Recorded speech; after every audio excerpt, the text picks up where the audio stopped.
Guys, क्या आपको पता है कि फिनलैंड में एक 16 साल की टीनेज लड़की जिसका नाम है ईवा मोर्टन, उसे एक दिन के लिए फिनलैंड का प्राइम मिनिस्टर बना दिया गया है ना। अमेजिंग बात। अब ऐसा क्यों किया गया, उसके पीछे का रीजन आप लोगों को सुनना चाहिए। इतनी छोटी सी उम्र में वो लड़की ह्यूमन राइट्स, जी हां, ह्यूमन राइट्स और क्लाइमेट चेंज को लेके बहुत बड़े बड़े अभियान चला चुकी है। और इसी चीज को अप्रिशिएट करने के लिए और यूथ की इस पावर को अप्रिशिएट करने के लिए वहां की गवर्नमेंट ने इस 16 साल की टीनेज लड़की को एक दिन के लिए फिनलैंड का प्राइम मिनिस्टर बना दिया।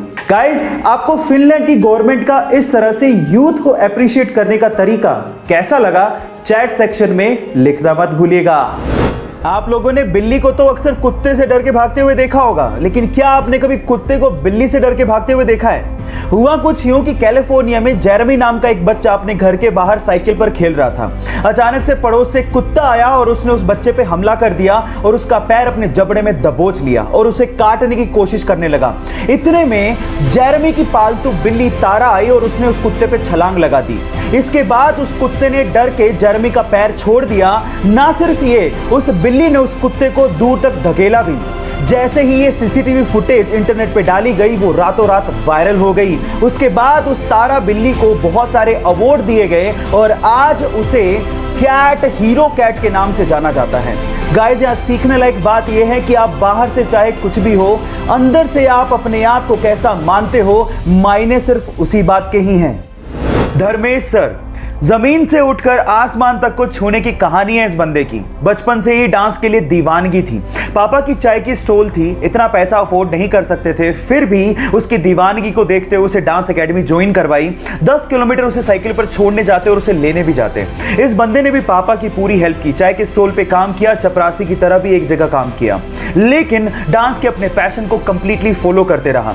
एक दिन किस्मत बदली और डांस इंडिया डांस के ऑडिशन में छा गया। उस ऑडिशन को आज भी 30 मिलियन से ज्यादा व्यूज यूट्यूब पर आ चुके हैं। उसके बाद उसने पीछे मुड़ के कभी नहीं देखा।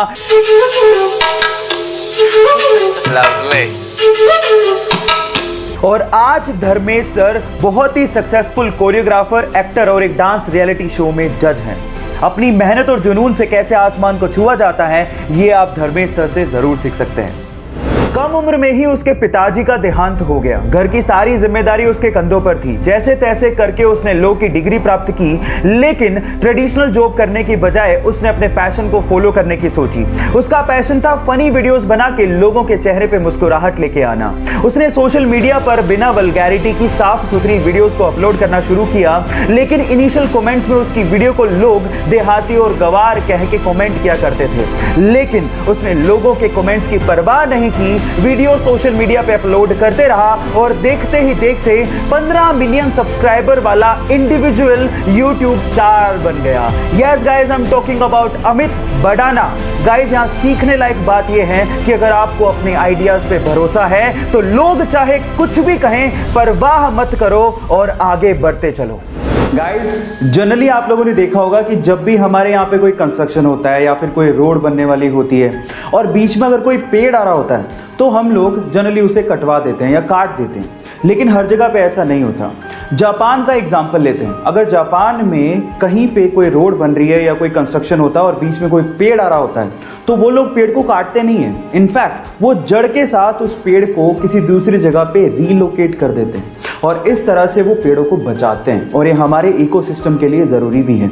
आपको ये जापान का तरीका कैसा लगा और आपको क्या लगता है कि हमारे देश में भी ये चीज इंप्लीमेंट होनी चाहिए? चैट सेक्शन में लिखना मत भूलिएगा।